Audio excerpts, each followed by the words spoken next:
La mère célibataire voulait seulement un emploi pour nourrir son fils. Le millionnaire l'a engagée pour s'occuper de son fils, mis à l'écart à l'école. Mais le lendemain, elle a fait quelque chose que personne n'avait jamais osé faire. Et la vie des trois allait changer à jamais, d'une manière surprenante. Si cette histoire vous a intéressé, n'oubliez pas de vous inscrire à notre chaîne. Et dites-nous de quelle ville vous nous regardez. Continuons. Le journal tremblait dans les mains d'Hélène, tandis qu'elle relisait pour la 10e fois l'annonce entourée en rouge. Ses économies touchaient à leur fin, et le loyer en retard pesait sur ses épaules aussi lourdement que sa grossesse de 6 mois. L'annonce était simple: recherche infirmière qualifiée pour soins spéciaux, régime d'exclusivité, rémunération supérieure au marché, contact, résidence des Moreau. La pluie fine qui tombait à l'extérieur de la fenêtre de son petit appartement semblait présager ce qui allait venir. Hélène ajusta sa blouse blanche impeccable, son seul vêtement professionnel qui lui allait encore parfaitement, et vérifia une fois de plus son CV. 5 ans d'expérience en soins. Infirmiers à domicile n'étaient pas rien, mais quelque chose dans cette annonce l'intriguait. Pourquoi une famille si riche aurait-elle des difficultés à garder une infirmière? Le taxi serpenta à travers des rues de plus en plus arborées, jusqu'à atteindre un portail imposant.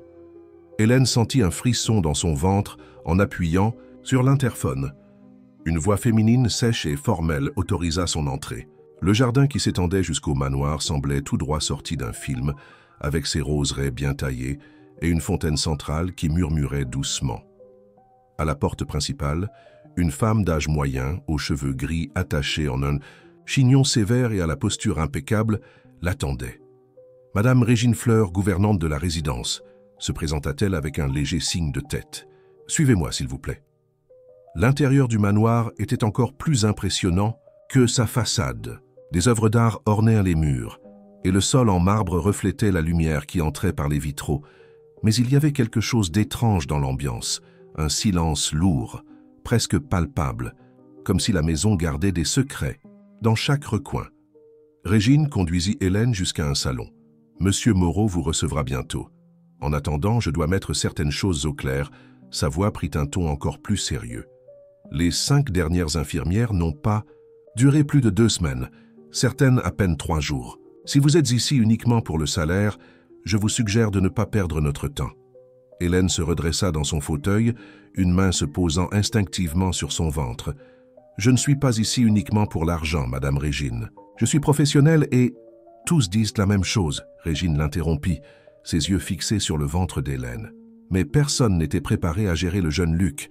Il est difficile. Avant qu'Hélène ne puisse répondre, des pas fermes résonnèrent dans le couloir.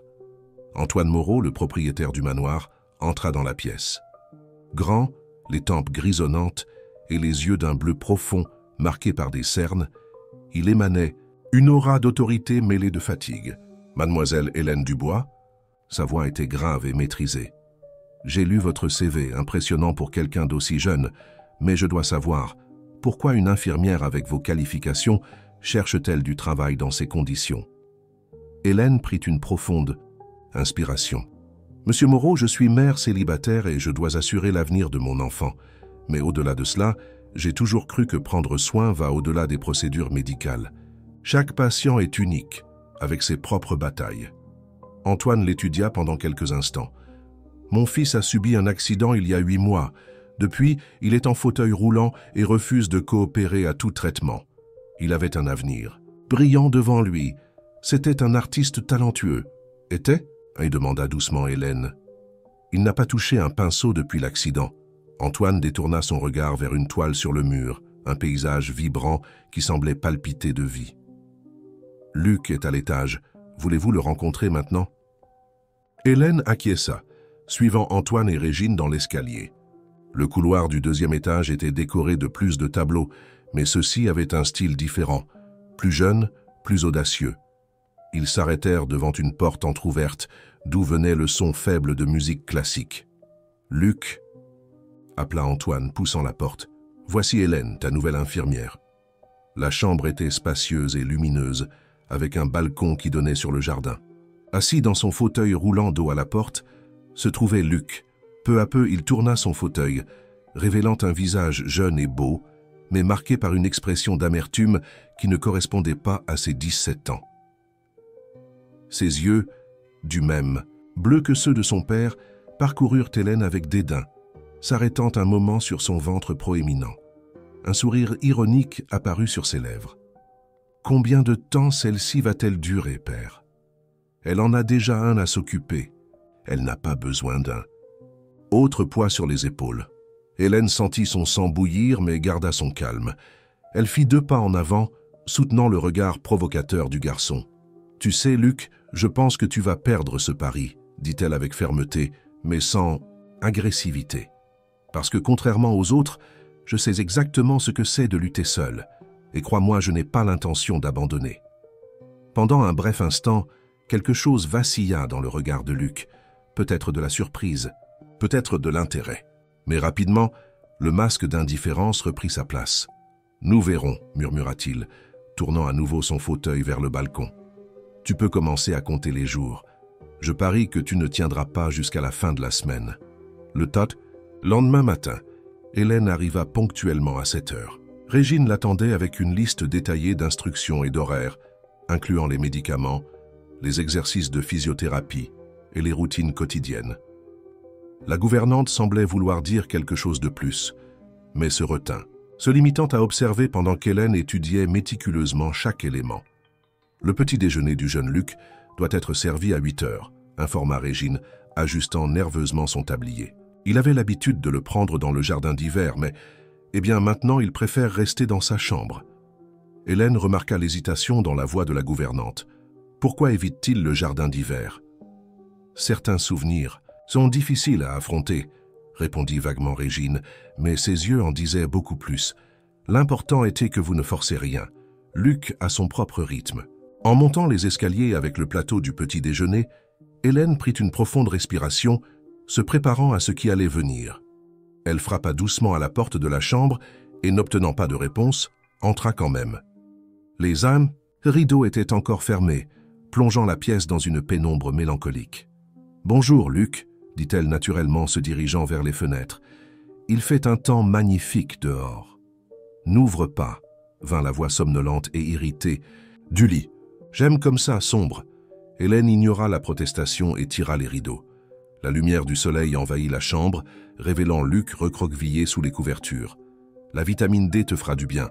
De plus, j'ai apporté un petit déjeuner spécial. »« Je n'ai pas faim, » marmonna-t-il, tirant la couverture sur sa tête. « Parfait, plus pour moi alors, » répondit Hélène avec insouciance, s'asseyant dans le fauteuil près du lit. « Les femmes enceintes ont toujours faim, tu sais. Et ces gaufres semblent délicieuses. » Il y eut un moment de silence, puis la couverture bougea légèrement.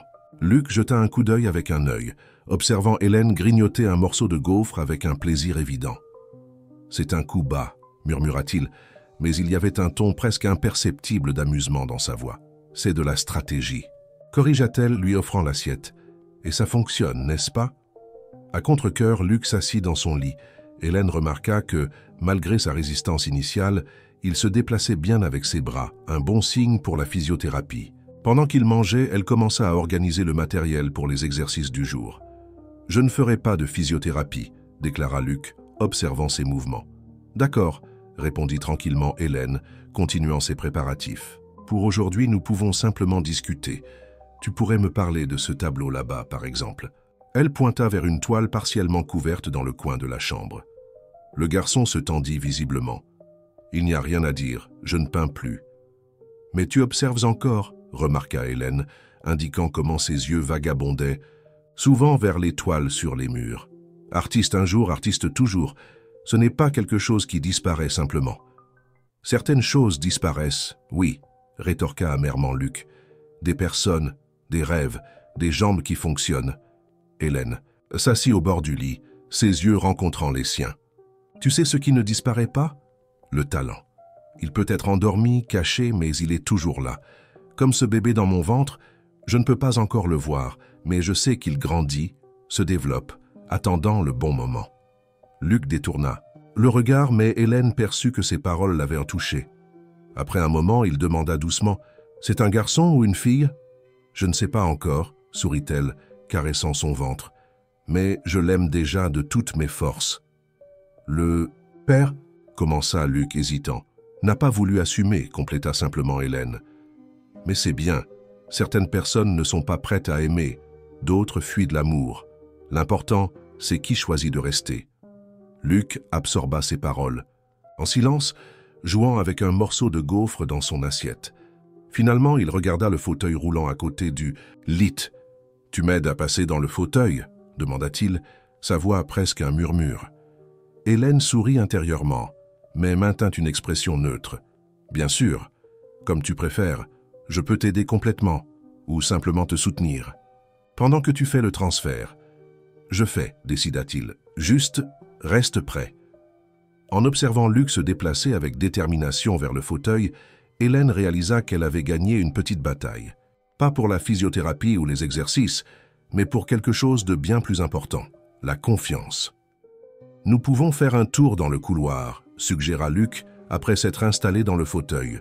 « Juste, pas dans le jardin d'hiver. »« Un pas à la fois », accepta Hélène le suivant. « Nous avons tout le temps du monde. » 2 semaines passèrent, et Hélène établit une routine au manoir des Moreau. Tous les matins, elle arrivait tôt, ouvrait les rideaux de la chambre de Luc et l'encourageait avec des mots fermes mais gentils. Le garçon maintenait toujours sa résistance, mais les regards de dédain furent progressivement remplacés par une curiosité voilée. Ce matin-là en particulier, quelque chose était différent. Hélène trouva Régine dans le couloir, organisant d'anciennes photographies dans une boîte. La gouvernante parut surprise de la voir, rangeant rapidement les photos. « Tout va bien, Régine ?» demanda Hélène, remarquant la nervosité de la femme. « Oui, juste en train d'organiser quelques vieux souvenirs, » répondit Régine, mais ses mains tremblaient légèrement. « Le jeune Luc est déjà réveillé. Il a demandé après vous plus tôt. » Hélène haussa les sourcils. Surprise. C'était la première fois que Luc montrait de l'attente pour sa présence. En entrant dans la chambre, elle le trouva déjà assis dans son fauteuil, regardant par la fenêtre. « Tu as tardé aujourd'hui » commenta-t-il sans se retourner. « J'ai manqué notre bataille matinale avec les rideaux » plaisanta Hélène, s'approchant. « Mais je vois que tu t'en es déjà occupé toi-même. » Luc tourna son fauteuil pour lui faire face, son visage présentant une expression qu'elle n'avait pas encore vue, un mélange de détermination et de vulnérabilité. « Je veux essayer les exercices aujourd'hui. » Hélène contrôla son enthousiasme, gardant un ton décontracté. « Bien sûr, par où veux-tu commencer ?» Mais il leva un doigt, à une condition. « Pour chaque exercice que je fais, tu me racontes. Quelque chose sur toi, quelque chose de vrai, pas ces histoires motivantes d'infirmière. » C'était la première fois que Luc proposait quelque chose comme ça, un accord, un échange. Hélène s'assit dans le fauteuil face à lui, considérant la proposition. « Marché conclu, mais la même règle s'applique à toi. » Durant la séance d'exercice, tout en aidant Luc avec les mouvements de renforcement, Hélène partagea des fragments de son histoire. Elle parla de ses études interrompues en psychologie, de comment elle avait dû changer de parcours pour s'occuper de sa mère, de ses espoirs pour le bébé qu'elle portait. « Pourquoi la psychologie ?» demanda Luc, concentré sur un exercice particulièrement difficile. « J'ai toujours voulu comprendre ce qu'il y a au-delà de ce que les gens montrent, » répondit-elle, ajustant la position de sa jambe. « Parfois, les plus grandes douleurs sont celles qu'on ne peut pas voir. » Luc s'arrêta un moment, ses yeux fixés sur un point distant. « Comment savais-tu que j'observais encore les tableaux ?»« Tes yeux, » répondit simplement Hélène. « Ils suivent les lignes, les couleurs, comme s'ils peignaient mentalement. C'est quelque chose qu'on ne peut pas feindre. » Un silence pesant tomba sur la chambre. Luc respira profondément, comme s'il prenait courage. « J'avais l'habitude de peindre tous les jours dans le jardin d'hiver. C'était son endroit préféré. »« Elle ?» demanda doucement Hélène, bien qu'elle suspectât déjà la réponse. « Ma mère, » dit Luc, sa voix presque un murmure. Elle avait un chevalet permanent là-bas. Elle disait que la lumière était parfaite, qu'elle inspirait son âme. Il émit un rire amer, mais apparemment toute l'inspiration n'a pas suffi à la faire rester. Hélène sentit le poids de cette révélation. Les pièces commençaient à s'assembler. Le silence de la maison, les regards tendus de Régine, la tristesse dans les yeux d'Antoine. « Tu sais ce qui est drôle ?» continua Luc, sa voix étranglée. « Je pensais que si je devenais un artiste comme elle, si je peignais comme elle, peut-être qu'elle reviendrait. Idiot, n'est-ce pas ? Non, répondit fermement Hélène, tenant sa main. Ce n'est pas idiot de vouloir être aimé, Luc. C'est humain. Le garçon regarda leurs mains unies, et pour la première fois, il ne s'éloigna pas. Elle ne terminait jamais un tableau, murmura-t-il. Elle disait toujours qu'il manquait quelque chose, que ce n'était pas assez parfait. Je pense que c'est ainsi qu'elle voyait tout, y compris nous. À ce moment, de légers coups à la porte interrompirent la conversation. Antoine entra, s'arrêtant surpris en voyant son fils faire des exercices. Ses yeux rencontrèrent ceux d'Hélène, un remerciement silencieux dans son regard. « Luc, dit-il avec hésitation, j'ai trouvé quelque chose que tu voudrais peut-être voir. » Dans ses mains se trouvait une enveloppe jaunie avec une calligraphie élégante au dos. Luc pâlit en reconnaissant l'écriture. Hélène comprit que cette matinée de progrès était sur le point d'affronter son plus grand test. L'enveloppe tremblait dans les mains de Luc, tandis qu'Antoine s'approchait. Hélène perçut la tension croissante dans l'ambiance et commença discrètement à ranger l'équipement de physiothérapie, donnant au père et au fils un peu d'intimité. « Je l'ai trouvé en organisant quelques vieux documents », expliqua. « Antoine, sa voix tentant de paraître décontractée mais échouant, c'est avant l'accident. » Luc restait immobile, ses yeux fixés sur l'enveloppe comme si elle pouvait le brûler. « Pourquoi me montres-tu cela maintenant ?»« Parce que tu es plus fort, » répondit Antoine, s'asseyant au bord du lit. « Et parce que c'est peut-être le moment d'affronter certaines vérités. » Hélène fit mine de quitter la chambre, mais Luc l'appela. « Reste, s'il te plaît. » Il y avait une vulnérabilité dans sa voix qu'elle n'avait jamais entendue auparavant. Avec des doigts tremblants, Luc ouvrit l'enveloppe. La lettre à l'intérieur était jaunie par le temps, mais la calligraphie restait élégante et claire. Tandis que ses yeux parcouraient les lignes, ses mains commencèrent à trembler plus intensément. « Elle savait, » murmura-t-il, sa voix étranglée. « Elle savait que j'allais la voir ce jour-là. » Antoine se pencha en avant, surpris. « De quoi parles-tu, fils ?» « La lettre, » Luc déglutit. « Elle mentionne que j'avais appelé à son atelier. Elle disait que ce n'était pas le bon moment pour nous rencontrer, qu'elle avait besoin de plus de temps. » Il froissa la lettre dans ses mains. « Je n'ai pas écouté. J'ai pris l'adresse et... »« Luc, » interrompit Antoine, sa voix tremblante, « tu ne m'as jamais dit ça.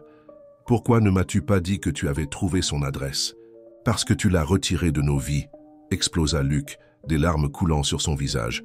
« Tu gardais toutes les lettres, toutes les tentatives de contact.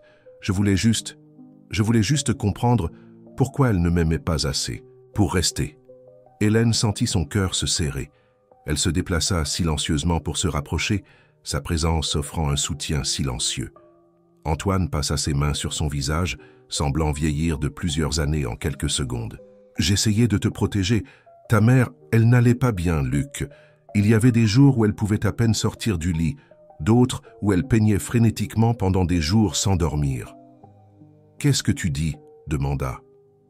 Luc s'avoua à peine un murmure. Ce fut Régine qui répondit, debout à la porte de la chambre. Personne n'avait remarqué son arrivée. « Ta mère souffrait de troubles bipolaires, Luc. Je la connaissais depuis l'adolescence. J'ai vu son combat quotidien. Elle t'aimait, toi et ton père, profondément. Mais elle avait peur. Peur de ne pas être la mère que tu méritais. » Le silence qui suivit était lourd comme du plomb. Hélène observa les émotions traverser le visage de Luc. Choc, colère, tristesse, compréhension. « Pourquoi personne ne me l'a jamais dit ?» demanda-t-il finalement. « Parce que j'ai demandé qu'on ne le dise pas. » Une nouvelle voix résonna depuis la porte. Une femme élégante d'âge moyen se tenait là, ses yeux identiques à ceux de Luc, embués de larmes. Hélène sentit l'air quitter ses poumons. Par la réaction de tous dans la pièce, il n'y avait aucun doute sur l'identité de cette femme. Claire Moreau, la mère de Luc, était finalement revenue. « Mais pas aujourd'hui, » continua-t-elle, faisant un pas hésitant dans la chambre. « Aujourd'hui, je ne suis pas venue pour des explications ou des excuses. Je suis venue parce que j'ai reçu ceci. » Elle leva un petit catalogue d'exposition où sur la couverture figurait une peinture familière, le dernier tableau que Luc avait fait avant l'accident. Le garçon pâlit. « Comment ? Ton professeur d'art n'a jamais cessé de croire en... »« Toi, » expliqua doucement Antoine. « Il a inscrit ton œuvre à l'exposition jeune du musée d'art moderne. Luc, ton tableau a été sélectionné. Tu es l'un des finalistes. Hélène observa les multiples émotions traverser le visage de Luc. Le moment était chargé de tension, des années de rancœur et d'amour non dit flottant dans l'air comme de l'électricité avant un orage. Le temps semblait s'être figé dans cette chambre. Claire restait sur le seuil de la porte, comme si une force invisible l'empêchait d'entrer complètement. Luc, dans son fauteuil roulant, serrait les accoudoirs avec tant de force que ses doigts étaient blancs. Hélène comprit qu'elle devait agir. Avec délicatesse, elle toucha l'épaule de Luc. « Veux-tu que je reste ?» chuchota-t-elle de façon que lui seul puisse entendre. Le garçon hésita un moment, puis acquiesça presque imperceptiblement. Ce petit geste de confiance ne passa pas inaperçu aux yeux de Claire, dont les yeux se fixèrent sur la figure maternelle d'Hélène. « Vous devez être la nouvelle infirmière, » dit doucement Claire. « Régine m'a parlé de vous, de comment vous avez aidé mon fils. » « Elle n'est pas seulement une infirmière, » interrompit Luc, sa voix tremblant légèrement. « Elle est quelqu'un qui a choisi de rester. » L'impact de ces mots frappa Claire comme un coup physique.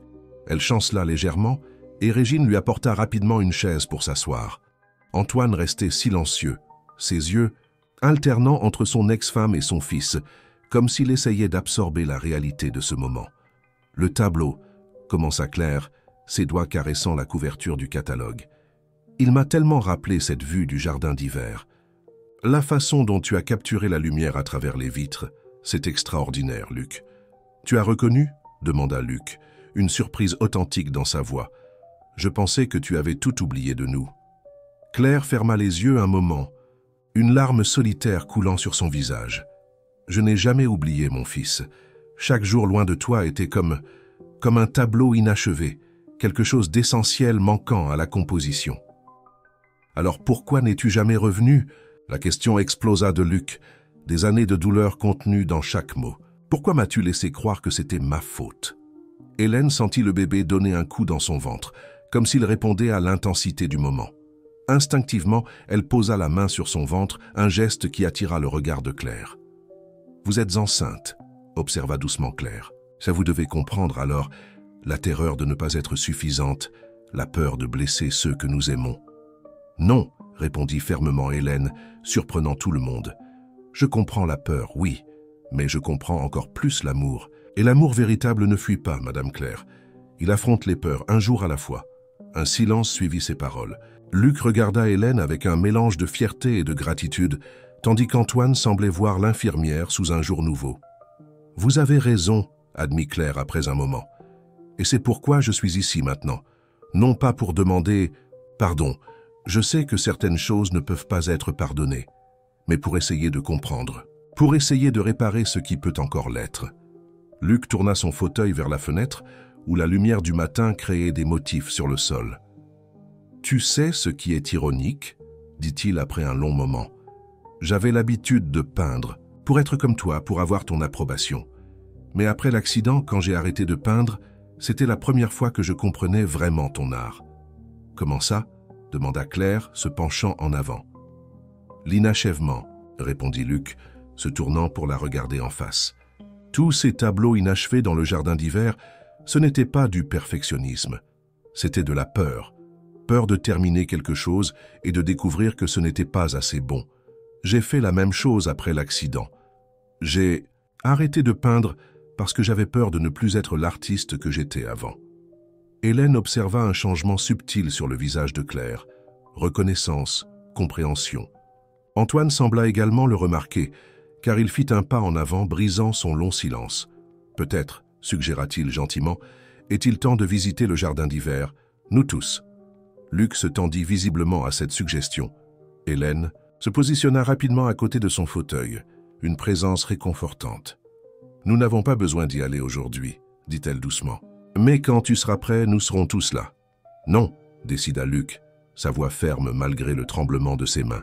« Ça doit être aujourd'hui, pendant que j'ai encore du courage. » Claire se leva, hésitante. « Puis-je t'aider » ? À pousser ton fauteuil. Luc regarda Hélène comme s'il cherchait son approbation. Elle acquiesça avec encouragement. « D'accord, » répondit-il doucement. « Mais Hélène, viens avec nous. » Tandis que le petit groupe se dirigeait vers le jardin d'hiver, Régine observait depuis la porte, des larmes silencieuses coulant sur son visage. Des années de secrets gardés, de douleurs contenues, commençaient enfin à trouver leur chemin vers la lumière. Le jardin d'hiver était une structure majestueuse de verre et de fer forgé, baignée par la lumière dorée du matin. Des plantes luxuriantes poussaient dans des pots stratégiquement positionnés, créant un environnement qui mélangeait nature et art. Au centre de l'espace, couvert d'un fin voile de poussière, se trouvait un chevalet solitaire. Le groupe entra en silence. Claire poussait doucement le fauteuil de Luc, ses pas hésitants résonnant sur le sol de marbre. Hélène remarqua comment les yeux du garçon parcouraient l'environnement, s'arrêtant sur chaque détail, chaque souvenir préservé par le temps. « Rien n'a changé », chuchota Claire, sa voix chargée d'émotion. « Antoine, tu as gardé tout exactement comme tu l'as laissé, » compléta Antoine, sa voix douce. « Je n'ai pas pu changer quoi que ce soit. Peut-être qu'une partie de moi espérait que tu reviendrais. » Luc bougea dans son fauteuil, ses yeux fixés sur le chevalet abandonné. Hélène perçut le moment exact où il remarqua quelque chose. Une toile inachevée était toujours là, couverte par un drap poussiéreux. « C'est ce tableau, n'est-ce pas ?» demanda-t-il, sa voix presque un murmure. « Le dernier que tu peignais. » Avant de... Claire lâcha les poignées du fauteuil roulant, ses mains tremblant visiblement. « Oui, je n'ai jamais réussi à le terminer. » D'un mouvement décidé, Luc dirigea son propre fauteuil jusqu'au chevalet. Ses mains planèrent au-dessus du drap un moment, avant de le tirer doucement. Un nuage de poussière dansa dans la lumière, celle du soleil, révélant une toile partiellement peinte, une scène du jardin d'hiver lui-même avec deux figures à peine esquissées. « C'était nous, » dit doucement Luc, ses doigts traçant les lignes inachevées. « Tu m'apprenais à peindre ce jour-là. » Claire s'approcha, ses yeux embués. « Tu venais de recevoir ton premier ensemble de pinceaux, tes yeux brillaient tellement. Mais je n'ai pas pu finir. La peur, elle gagnait toujours à la fin. »« Quelle peur ?» demanda Luc se tournant pour lui faire face. « De ne pas être assez bonne, comme artiste, comme épouse, comme mère. » Claire respira profondément, ses prochains mots semblant lui coûter toute sa force. « Mon frère, ton oncle Michel, il souffrait aussi de troubles bipolaires. Il a beaucoup souffert et j'ai tout vu de près. Quand j'ai commencé à présenter les mêmes symptômes, la peur de te faire traverser la même chose que j'avais traversée a été plus forte que tout. » Hélène observa Antoine s'approcher de Claire, posant doucement une main sur son épaule. Le geste, si simple et pourtant si chargé de signification, fit sangloter Claire. « Mais en essayant de te protéger, je t'ai blessé encore plus, » continua-t-elle, les larmes coulant maintenant librement. « Et puis, quand j'ai appris l'accident, que tu allais me chercher. »« C'est pour ça que tu es revenu maintenant ?» demanda Luc, sa voix étranglée. « À cause de l'accident ?»« Non, » répondit Claire, surprenant tout le monde. « Je suis revenu à cause de la peinture dans le catalogue, parce que pour la première fois en des années, j'ai vu quelque chose au-delà de la douleur dans tes traits. J'ai vu de l'espoir. Luc, j'ai vu de la vie. » Hélène sentit son cœur se serrer en voyant Luc lutter contre ses émotions. Il regarda à nouveau la toile inachevée, puis ses propres doigts, qui depuis si longtemps n'avaient pas touché de pinceau. « Tu sais, » dit-il après un long moment, « Hélène m'a appris quelque chose d'important. Elle m'a dit que certaines choses ont besoin de temps pour grandir, comme son bébé. Qu'on ne peut pas voir le résultat final tout de suite, mais ça ne signifie pas que ça ne se produit pas. » Claire regarda Hélène avec une gratitude évidente. Dans ses yeux, Antoine s'approcha du chevalet en levant plus de poussière. « Peut-être, » suggéra-t-il doucement, « que ce tableau peut encore être terminé. Pas comme il devait l'être avant, mais comme quelque chose de nouveau, quelque chose à nous. » Luc leva les yeux vers sa mère, des années de rancœur et d'amour se battant sur son visage. « Tu resterais pour m'aider à le terminer ?» Le moment qui suivit sembla suspendu dans le temps, comme une goutte de peinture sur le point de toucher la toile blanche. Claire s'agenouilla à côté du fauteuil de Luc, prenant ses mains dans les siennes. « Oui, » répondit-elle, sa voix ferme. « Pour la première fois, aussi longtemps que tu voudras, aussi longtemps que tu en auras besoin. » Dans la semaine qui suivit le retour de Claire, le manoir des Moreau commença à reprendre vie. Le silence oppressant fut progressivement remplacé par des sons de conversation, des rires occasionnels et, à la surprise de tous, de la musique venant du jardin d'hiver. Hélène observait les changements avec satisfaction tout en organisant l'équipement pour la séance de physiothérapie matinale. Luc progressait remarquablement, pas seulement dans les exercices physiques, mais aussi dans son attitude générale. La présence de sa mère, bien qu'encore entourée de tensions non résolues, avait éveillé quelque chose en lui. « Tu sais ce qui est drôle ?» commenta Luc ce matin-là, tandis qu'il s'efforçait de faire un exercice particulièrement difficile. « J'ai toujours imaginé que si elle revenait, tout se résoudrait magiquement. Mais ce n'est pas comme ça, n'est-ce pas ?» Hélène ajusta la séposition de sa jambe avec soin. « Les relations sont comme la rééducation, Luc. Elles ont besoin de temps, de patience et de beaucoup de travail. Et parfois elles font un mal de chien, ajouta-t-il avec un demi-sourire, faisant rire Hélène. Exactement. Mais la douleur n'est pas toujours mauvaise. Parfois elle signifie que nous grandissons. Luc resta silencieux un moment, concentré sur l'exercice. Hier soir, après ton départ, nous avons parlé, elle, papa et moi. C'était intense. Hélène attendit patiemment qu'il continue, percevant que Luc avait besoin de partager ce moment. Elle a apporté d'anciennes photos de quand elle était en traitement, poursuivit-il, sa voix basse. C'était difficile de voir, de comprendre que pendant que j'étais en colère qu'elle soit absente, elle luttait pour aller mieux, pour pouvoir revenir. Et comment te sens-tu à ce sujet? Confus, admit-il, mais aussi soulagé. C'est comme si un poids avait quitté mes épaules. Le poids de penser que je n'étais pas assez bien pour qu'elle reste. À ce moment, des coups légers à la porte interrompirent la conversation. Claire entra, portant une boîte de matériel de peinture. « Pardon d'interrompre, dit-elle avec hésitation. Mais j'ai apporté quelque chose que j'ai pensé que tu aimerais, Luc. » Hélène observa comment les yeux du garçon s'illuminèrent en voyant les nouveaux pinceaux et les peintures. Mais il y avait autre chose dans la boîte, un carnet de dessins usés par le temps. « Mon ancien carnet ?» demanda Luc surpris. « Où l'as-tu » ? Régine l'a gardé, expliqua Claire, s'approchant. Elle a gardé beaucoup de choses, en fait. C'était comme si elle savait qu'un jour nous en aurions besoin. Hélène fit mine de se retirer pour donner de l'intimité à la mère et au fils, mais Luc l'en empêcha. « Reste, Hélène, tu fais aussi partie de tout ça maintenant. » Claire acquiesça en signe d'accord, un sourire doux sur ses lèvres. « En fait, j'aimerais avoir ton avis sur quelque chose. » Elle sortit de la boîte une esquisse sur papier, une version actualisée, du tableau inachevé du jardin d'hiver. J'ai pensé à quelques modifications. Le dessin montrait non seulement les deux figures originales, mais aussi Antoine et un espace vide qui attendait clairement quelque chose, ou quelqu'un de plus. J'ai pensé que nous pourrions ajouter Hélène, suggéra doucement Claire. Si tu es d'accord, Luc. Après tout, elle a été une lumière dans cette maison. Hélène sentit ses joues rougir, émue par le geste. Luc étudia le dessin pendant un long moment, puis un sourire sincère illumina son visage. « Seulement si nous incluons aussi le bébé, déclara-t-il, nous ne pouvons pas séparer la famille, n'est-ce pas ?» Le mot « famille » flotta dans l'air comme une note musicale parfaite. Claire regarda Hélène, les yeux embués. « Cela vous dérangerait ?»« Ce serait un honneur, » répondit sincèrement Hélène, une main reposant sur son ventre de plus en plus proéminent. Luc prit l'un des nouveaux pinceaux, le faisant tourner entre ses doigts avec familiarité. « Pouvons-nous commencer aujourd'hui ?»« Après les exercices, bien sûr, » ajouta-t-il rapidement en voyant le regard d'Hélène. « Bien sûr que nous pouvons, » sourit Claire. « Mais d'abord, que dirais-tu d'un petit déjeuner dans le jardin d'hiver?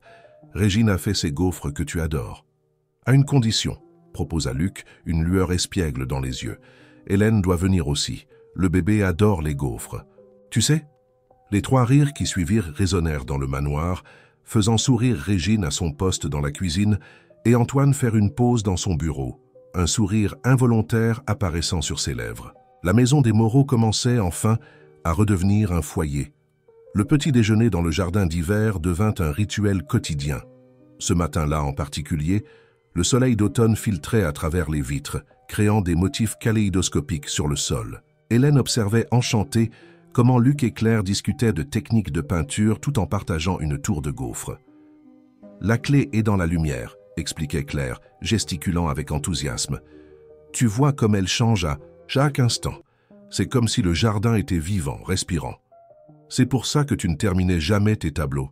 demanda Luc, sa voix libre de l'ancienne amertume. « Parce que la lumière ne cessait jamais de changer ?» Claire fit une pause, considérant la question. « Partiellement. Mais je pense aussi que j'avais peur de terminer. Finaliser quelque chose.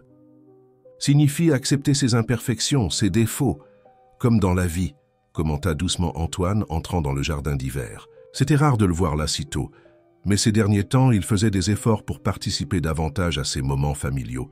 Hélène remarqua comment Claire et Antoine échangèrent un regard chargé de signification. Les dernières semaines avaient apporté des changements, subtils dans la dynamique entre les ex-conjoints, pas une réconciliation romantique, mais une compréhension plus profonde, un pardon progressif. « J'ai apporté une surprise », annonça Antoine, posant une enveloppe sur la table. « Le musée d'art moderne a confirmé la date de l'exposition. Ce sera le mois prochain. » Luc pâlit légèrement. « Si tôt ? Et il y a plus ?» continua Antoine, un sourire discret sur les lèvres. « Ils veulent savoir si tu accepterais d'exposer une seconde. Œuvre, quelque chose de nouveau. » Le silence qui suivit était chargé d'attente. Hélène observa comment Luc regarda inconsciemment vers le chevalet dans le coin où le tableau inachevé attendait. « Je ne sais pas si j'en suis capable, » murmura-t-il. « Et si ce n'est pas assez bon ?» Et intervint doucement Hélène. « Tu te souviens de ce dont nous avons parlé à propos des progrès? Ça n'a pas besoin d'être parfait, ça doit être vrai. » Claire se leva, s'approchant du chevalet. « Tu sais ce que j'ai appris en thérapie? Que parfois nous devons accepter de l'aide, que nous n'avons pas besoin de tout faire seuls. » « Comment? Ça ?» demanda Luc intrigué. « Et si ?» Claire hésita puis continua avec plus de fermeté. « Et si nous terminions ce tableau ensemble? Pas comme il était avant, mais comme quelque chose de nouveau. Quelque chose à nous. » Luc tourna son fauteuil vers le chevalet, étudiant la toile inachevée. « Tu ferais ça? Tu peindrais avec moi? » « Si tu me le permets, » répondit doucement. « Claire, nous pourrions raconter notre histoire à travers l'art, l'avant, le pendant et le maintenant. » Hélène sentit le bébé bouger dans son ventre, comme s'il répondait à l'émotion du moment. Antoine s'approcha, posant une main sur l'épaule de son fils. « Tu n'as pas besoin de décider maintenant, dit-il gentiment. Mais sache que, quel que soit ton choix, nous sommes tous là pour te soutenir. » Luc resta silencieux pendant un long moment, ses yeux parcourant les visages autour de lui. Puis, d'un mouvement décidé, il conduisit son fauteuil jusqu'à une table proche où son matériel de peinture était organisé. « Régine », appela-t-il, sa voix plus forte que d'habitude.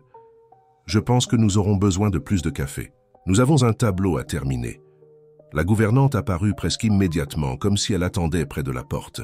Ses yeux brillaient de larmes contenues en voyant la scène devant elle. La famille réunie, le chevalet préparé, les peintures en cours d'organisation. Et plus de gaufres aussi, ajouta Hélène avec un sourire. Peindre donne faim.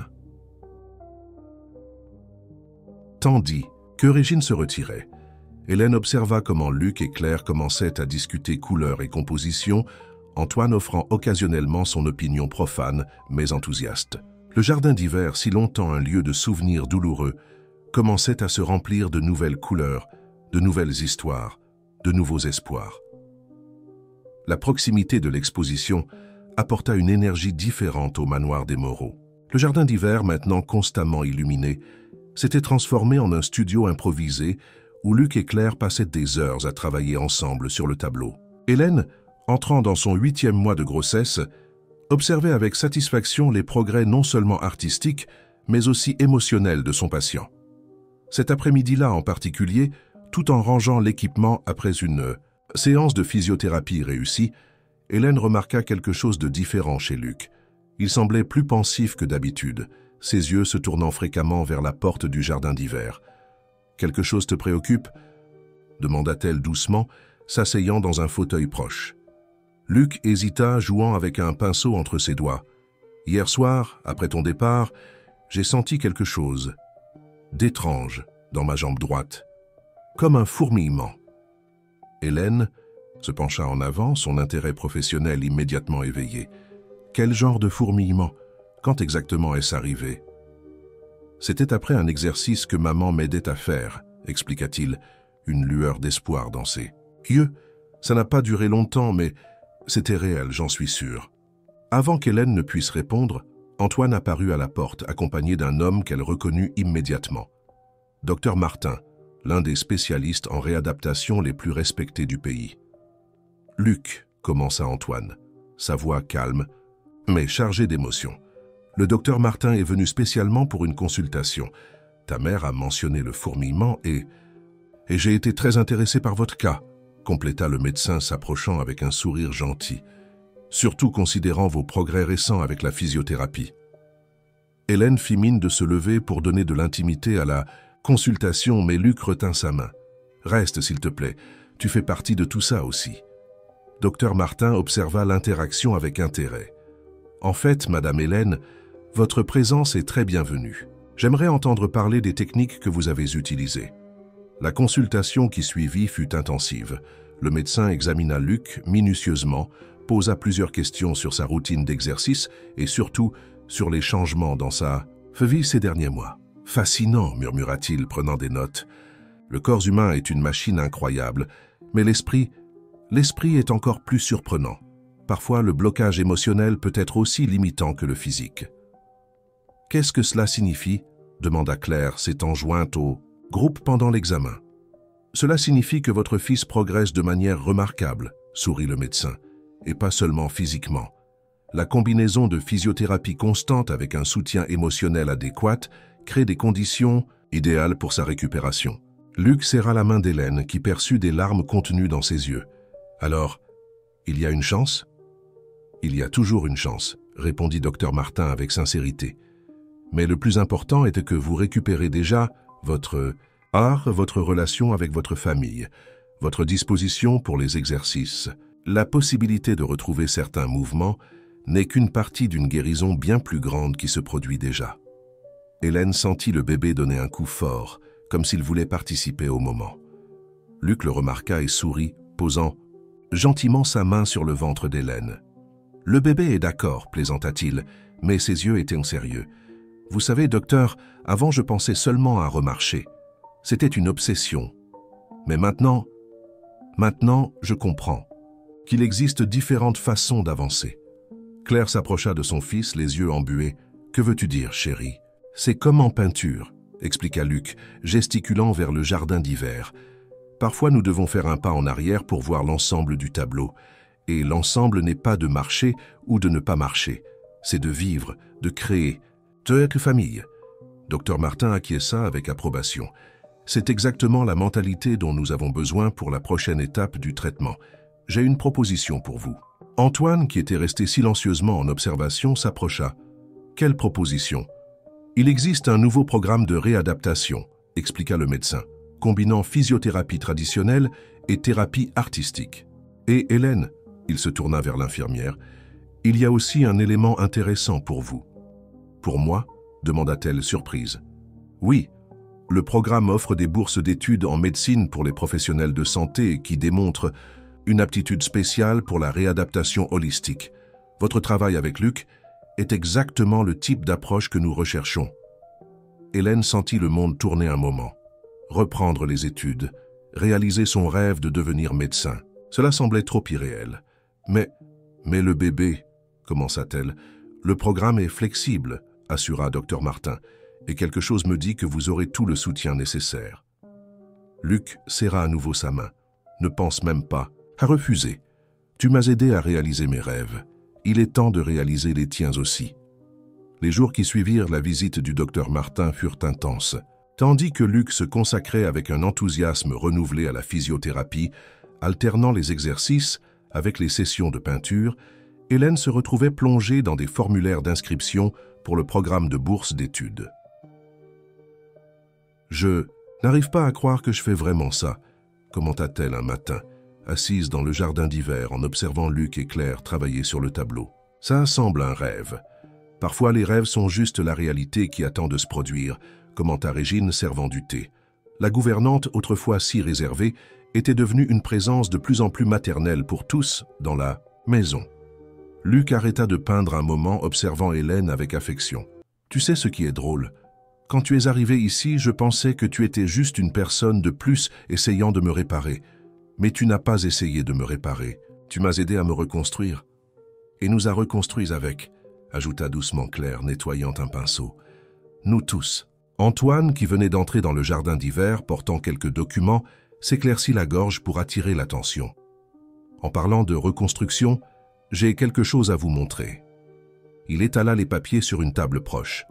C'étaient des plans architecturaux du manoir, avec des modifications marquées en rouge. « Qu'est-ce que c'est, papa ?» demanda Luc, approchant son fauteuil. « Eh bien, commença Antoine, une légère rougeur sur ses joues, j'ai pensé... Le programme de réadaptation est de l'autre côté de la ville et Hélène aura besoin d'un endroit pour vivre avec le... Bébé. Hélène sentit son cœur s'accélérer. « Monsieur Moreau. »« Antoine, » corrigea-t-il gentiment. « Et s'il vous plaît, laissez-moi. Terminé. Ce sont des plans pour adapter l'aile et du manoir.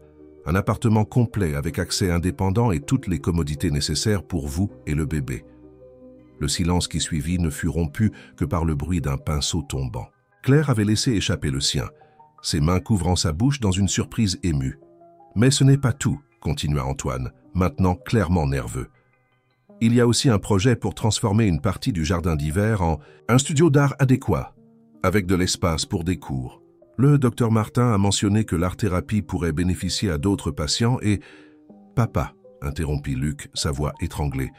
Tu transformes notre maison en un centre de réadaptation ? Pas exactement, sourit Antoine. Je transforme notre maison en un foyer pour nous tous. Hélène sentit les larmes couler sur son visage. Je ne sais pas quoi dire. Dis oui, demanda Luc, tenant sa main. S'il te plaît, toi et le bébé faites déjà partie de cette famille. Claire s'approcha, posant une main sur l'épaule d'Hélène. Il a raison. Parfois, la famille que nous choisissons est aussi importante que celle dans laquelle nous sommes. Régine, qui observait tout depuis la porte, laissa enfin couler ses propres larmes. Il était temps que cette maison se remplisse à nouveau de vie. Hélène regarda les visages autour d'elle. Luc, avec ses yeux brillants d'espoir, Claire, radieuse dans sa nouvelle sérénité, Antoine, anxieux et paternel, Régine, émue et maternelle. Dans son ventre, le bébé bougea comme s'il voulait aussi participer à cette décision. « Oui, » murmura-t-elle. Puis plus fort, « Oui, bien sûr que oui. » Luc laissa échapper une exclamation de joie, tournant son fauteuil vers le tableau, en cours. « Nous devons ajouter encore une chose alors. » Avec des coups de pinceau rapides et sûrs, il commença à ajouter de nouveaux éléments à la peinture, une porte s'ouvrant sur le côté du jardin d'hiver, suggérant un nouveau chemin, un nouveau départ. Pour l'avenir, expliqua-t-il, souriant. Pour nous tous. Antoine s'approcha de son fils, observant son travail avec fierté. En parlant d'avenir, l'exposition est dans 2 semaines. Comment te sens-tu? Luc trempa un pinceau dans de la peinture bleue, considérant la question. Nerveux, mais d'une bonne façon, tu sais. Comme si j'étais enfin prêt à montrer qui je suis vraiment. Et qui es-tu? Demanda doucement Hélène. Luc sourit, ajoutant encore un coup de pinceau au tableau. Quelqu'un qui apprend que parfois les meilleurs tableaux sont ceux que nous peignons ensemble. La semaine précédant l'exposition apporta une agitation fébrile au manoir des Moreau. Le jardin d'hiver s'était transformé en un véritable atelier, avec Luc et Claire travaillant sans relâche pour finaliser leur tableau commun. Hélène, dont le ventre était désormais bien plus volumineux, partageait son temps entre les séances de physiothérapie, les préparatifs pour le début de ses études et l'organisation de son futur déménagement vers l'aile Est. Ce matin-là, en particulier, quelque chose de spécial était sur le point de se produire. Le docteur Martin avait programmé une nouvelle évaluation et tout le monde était anxieux. Luc, cependant, surprit tout le monde par une demande inhabituelle. « Je veux faire l'évaluation dans le jardin d'hiver », déclara-t-il pendant le petit déjeuner. Près du tableau. Hélène échangea un regard significatif avec Claire. Ces dernières semaines, le jardin d'hiver était devenu plus qu'un studio. C'était un espace de guérison, de reconnexion. « Tu es sûr ?» demanda Antoine, ajustant nerveusement sa cravate. « Nous pourrions préparer le cabinet comme la dernière fois. »« J'en suis sûr, » répondit Luc avec fermeté. « C'est l'endroit idéal. » Quand le docteur Martin arriva, il ne trouva pas seulement un patient qui l'attendait, mais une famille unie. Le médecin sourit en voyant le tableau presque terminé sur le chevalet. « Impressionnant », commenta-t-il s'approchant de la toile. « Il y a tant de vie dans cette peinture. C'est parce qu'elle raconte notre histoire, expliqua Luc, positionnant son fauteuil près du chevalet. Pas seulement l'avant et l'après de l'accident, mais tout. La douleur, la guérison, la famille que nous avons construite. Le médecin acquiesça avec compréhension et commença l'évaluation. Ses yeux expérimentés remarquèrent immédiatement les changements dans la posture de Luc, la force accrue dans ses bras, le contrôle plus raffiné de ses mouvements. « Impressionnant », murmura-t-il, prenant des notes. La combinaison de physiothérapie constante avec l'activité artistique régulière a produit des résultats remarquables dans votre coordination motrice. Hélène, qui observait attentivement, remarqua comment Luc semblait plus confiant pendant les tests. Il n'y avait plus cette anxiété désespérée d'avant, seulement une détermination sereine. « Maintenant, dit le docteur. Martin, se positionnant près des jambes de Luc, je vais faire quelques tests de sensibilité. Dites-moi exactement ce que vous ressentez, peu importe à quel point la sensation est subtile. » Le silence qui suivit était palpable. Claire tenait la main d'Antoine, tous deux tendus d'expectative. Régine, qui était entrée silencieusement avec un plateau de thé, s'arrêta à la porte, retenant sa respiration. « Là !» s'exclama soudain Luc. « J'ai senti comme un fourmillement dans mon genou droit. » Le médecin garda son expression professionnelle, mais ses yeux brillaient. « Et maintenant ?» Plus fort. C'est comme de petites aiguilles. Mais ça ne fait pas mal. C'est étrange, mais c'est bon. Hélène sentit le bébé donner un coup fort, comme s'il participait à l'émotion du moment. Claire laissa échapper un sanglot contenu, et Antoine ne faisait aucun effort pour cacher les larmes qui coulaient sur son visage. « Luc, » dit le docteur Martin après avoir terminé les tests, « vos progrès sont exceptionnels. La récupération de la sensibilité dans certaines zones suggère que les dommages pourraient ne pas être aussi permanents que nous le pensions initialement. Cela signifie, commença Luc, sa voix tremblante. Cela signifie que nous devons intensifier le traitement, compléta le médecin. Avec un travail acharné et de la patience, il existe une possibilité réelle de récupération partielle des mouvements. Hélène sentit ses propres larmes couler. Luc la regarda, puis le tableau, puis de nouveau le médecin. « Vous savez ? »« Quoi, docteur ? Il y a quelques mois, cette nouvelle aurait été tout ce que je voulais entendre. Ça aurait été comme regagner ma vie. Mais maintenant, il fit une pause, regardant chaque visage dans la pièce. Maintenant, je comprends que je n'ai jamais perdu ma vie. J'ai simplement dû apprendre à la vivre d'une manière différente. » Claire s'approcha de son fils, embrassant son front. « Mon artiste philosophe. »« J'ai appris des meilleurs, » sourit Luc, prenant un pinceau. « Et vous savez quoi? Je crois que je sais enfin comment terminer le tableau. » Avec des mouvements précis, il commença à ajouter de petits détails à la peinture. Des reflets de lumière sur les fenêtres du jardin d'hiver, des ombres dansantes sur les plantes, une luminosité spéciale sur les visages des personnages représentés. « Ce sont les couleurs de l'espoir, » expliqua-t-il, travaillant avec concentration. « Pas l'espoir de redevenir qui j'étais, mais l'espoir de continuer à devenir qui je peux être. » Régine, toujours debout à la porte, laissa enfin échapper un sanglot audible. « Je vais préparer un déjeuner spécial pour célébrer, » annonça-t-elle, essuyant ses yeux avec son tablier. « Avec ce gâteau au chocolat que le jeune Luc adore. Et des gaufres, » ajouta Hélène avec un sourire. « Nous ne pouvons pas oublier les gaufres. » Le rire collectif qui suivit était léger, plein de joie et de possibilités. Le docteur Martin observait tout avec une satisfaction professionnelle et personnelle. « Vous savez, » commenta-t-il, rangeant ses instruments, « dans toutes mes années de pratique, j'ai appris que la médecine peut traiter le corps, mais c'est l'amour qui guérit l'âme. Et ici, dans ce jardin d'hiver, je vois les deux choses se produire simultanément. » La veille de l'exposition arriva avec un mélange de nervosité et d'attente. Le tableau était enfin prêt, couvert d'un tissu fin, en attendant le transport. Vers le musée, Luc avait passé la matinée à réviser chaque détail, faisant de petits ajustements ici et là, jusqu'à ce que Claire lui retire doucement les pinceaux des mains. « C'est parfait, » assura-t-elle, embrassant les épaules de son fils. « Exactement comme ça devrait être. » Hélène, qui organisait les derniers détails de la physiothérapie avant de se consacrer aux préparatifs de l'exposition, observait la scène avec affection. En quelques mois, cette famille s'était complètement transformée et elle se surprenait à réaliser combien sa propre vie avait changé dans le processus. « Hélène !»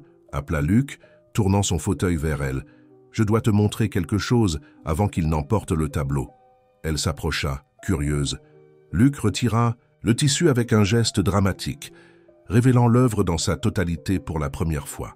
Hélène sentit son souffle lui manquer.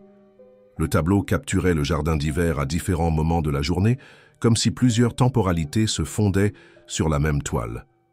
Dans un coin, on voyait Claire et le petit Luc lors de ses premières leçons de peinture. Au centre, la famille actuelle se réunissait. Antoine, Claire, Luc dans son fauteuil roulant, Régine avec son plateau de thé et Hélène, sa grossesse représentée avec délicatesse et affection. Mais ce qui attirait le plus l'attention était un détail subtil dans le coin droit de la toile. Une petite figure enveloppée de lumière, aux traits encore indéfinis, le bébé à venir, représenté comme une promesse d'avenir. « C'est magnifique !» murmura Hélène émue. « C'est notre famille !» corrigea doucement Luc. « Nous tous, à tous les moments, les difficiles et les heureux. » Antoine, qui était entré silencieusement dans le jardin d'hiver, s'éclaircit la gorge pour attirer l'attention. Le transport est arrivé. Il est temps. Le processus d'emballage et de transport du tableau fut réalisé avec un soin extrême. Régine supervisait tout avec des yeux d'aigle, s'assurant que chaque détail était parfait. Lorsque le camion partit enfin, un silence contemplatif tomba sur le manoir. « C'est étrange », commenta Luc, regardant l'espace vide où se trouvait le chevalet, comme si une partie de nous était partie avec. « Et c'est le cas », répondit Claire, l'embrassant. « Mais de la meilleure façon possible. Demain, d'autres personnes verront notre histoire, comprendront qu'il y a toujours de l'espoir, même dans les moments les plus sombres. » Hélène sentit une légère contraction et s'ajusta dans son fauteuil. Luc, toujours attentif, le remarqua immédiatement. « Tout va bien ?» demanda-t-il, inquiet. « Oui », sourit-elle, caressant son ventre. « Je crois que quelqu'un est aussi impatient pour l'exposition. » Antoine s'approcha, son expression sérieuse mais douce. « Hélène, il y a quelque chose dont je voulais discuter avec vous. À propos du bébé ?» Antoine interrompit doucement Claire. « Peut-être que ce n'est pas le moment. »« Non, c'est le moment parfait, » insista-t-il, puis se tourna vers Zee. « Hélène, j'ai parlé avec mes avocats. Si vous êtes d'accord, j'aimerais enregistrer le bébé comme membre de la famille Moreau. Pas seulement sur le papier, mais dans tous les sens. » Hélène sentit les larmes commencer à couler. « Mais pourquoi ?» Ce fut Luc qui répondit « Parce que la famille, ce n'est pas seulement le sang, c'est un choix, c'est l'amour, c'est être présent. Et tu nous as choisis quand personne d'autre ne voulait. Maintenant, c'est notre tour de te choisir, toi et ton bébé. » Régine, qui observait depuis la porte comme toujours, entra enfin, portant un petit paquet. « J'ai trouvé. Ceci en rangeant le grenier, » dit-elle, remettant le paquet à Hélène. « J'ai pensé que ce serait approprié maintenant. » Dans le paquet, il y avait une petite grenouillère de bébé, jaunie par le temps mais parfaitement conservée. « C'était celle de Luc, » expliqua Claire émue. « La première qu'il a portée en rentrant de la maternité. Et maintenant, » compléta Antoine, « nous voulons qu'elle soit pour votre bébé, le plus récent membre de la famille Moreau. » Hélène regarda la petite grenouillère dans ses mains, les visages souriants autour d'elle, l'espace vide où le tableau se trouvait jusqu'à quelques minutes auparavant. À ce moment, elle sentit comme si toutes les pièces de sa vie s'emboîtaient enfin parfaitement. Le musée d'art moderne était magnifiquement illuminé ce soir-là. Une file de voitures élégantes s'arrêtait devant l'entrée principale, déposant des visiteurs impatients pour l'ouverture de l'exposition « Nouveaux talents ». Parmi eux, la famille Moreau arrivait pour son propre moment spécial. Hélène, vêtue d'une robe bleu marine qui mettait en valeur sa grossesse avancée, aidait Luc avec les derniers ajustements de sa tenue. Il avait insisté pour porter un costume complet, même si cela signifiait un peu plus de difficulté avec le fauteuil roulant. « Tu es nerveux ?» demanda-t-elle doucement, arrangeant sa cravate. « Plus que je ne devrais l'être, » admit Luc, ses mains agitées sur ses genoux. « C'est étrange. Avant l'accident, je rêvais d'un moment comme celui-ci. Maintenant, ça semble différent, plus important d'une certaine façon. » Claire, élégante dans une robe vert foncé, s'approcha de son fils. « Différent comment ?»« Avant, il s'agissait de prouver quelque chose, d'être reconnu, » expliqua Luc, regardant ses mains. Maintenant, il s'agit de partager, de montrer que parfois les plus grandes œuvres d'art naissent de nos cicatrices. Antoine, qui terminait de discuter avec le conservateur de l'exposition, rejoignit le groupe. Tout est prêt, notre tableau a une place d'honneur. Régine, qui avait insisté pour venir même si cela signifiait porter des talons hauts pour la première fois depuis des années, tenait nerveusement un mouchoir. Devrions-nous entrer alors? Les gens commencent à arriver. Le hall du musée était rempli de conversations animées et de tintements de coupes de champagne.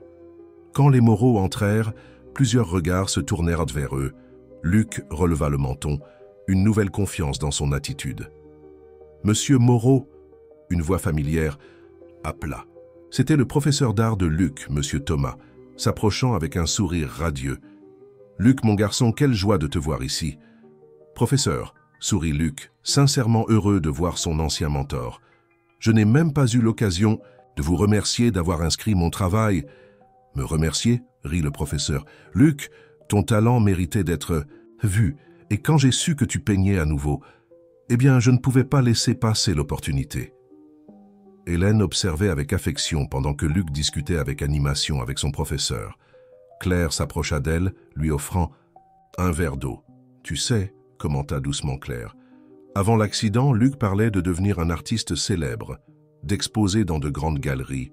Mais je crois qu'il n'avait jamais imaginé que sa première grande exposition serait ainsi. »« Ainsi comment ?» demanda Hélène, bien qu'elle connaissait déjà la réponse. « Si honnête, si vrai, » répondit Claire, les yeux embués. « Si pleine d'amour. » Le conservateur de l'exposition s'approcha, demandant l'attention de tous. C'était l'heure de la présentation officielle des œuvres. Le groupe suivit le couloir principal, où divers tableaux impressionnants étaient exposés. Mais leur destination était une salle spéciale au bout du parcours. Quand les portes s'ouvrirent, il y eut un soupir collectif. Le tableau des Moreau occupait le mur principal, magnifiquement éclairé. Les différentes temporalités représentées dans l'œuvre semblaient encore plus vivantes sous la lumière appropriée, chaque détail racontant sa propre histoire. « C'est encore plus beau ici », murmura Régine, utilisant déjà son mouchoir pour sécher ses larmes. Luc s'approcha de l'œuvre, l'observant avec un mélange de fierté et d'humilité. Une petite foule commença à se former autour, des murmures admiratifs remplissant l'ambiance. « Extraordinaire », commenta une critique d'art connue. « La technique est impressionnante, mais c'est l'émotion, l'histoire derrière chaque coup de pinceau qui rend cette œuvre unique. » Hélène sentit une autre contraction, plus forte que les précédentes. Elle respira profondément, ne voulant alarmer personne dans ce moment spécial. Mais Luc, toujours attentif, remarqua son expression. « Hélène ?» demanda-t-il doucement, de l'inquiétude dans sa voix. « Tout va bien », assura-t-elle, bien que sa main serra instinctivement son ventre. « Ce sont juste des contractions de Braxton Hicks. » Antoine et Claire remarquèrent aussi quelque chose de différent. Ils s'approchèrent discrètement tandis que le conservateur commençait sa présentation formelle de l'œuvre. « Mesdames et... Ah, messieurs !» annonça le conservateur avec enthousiasme.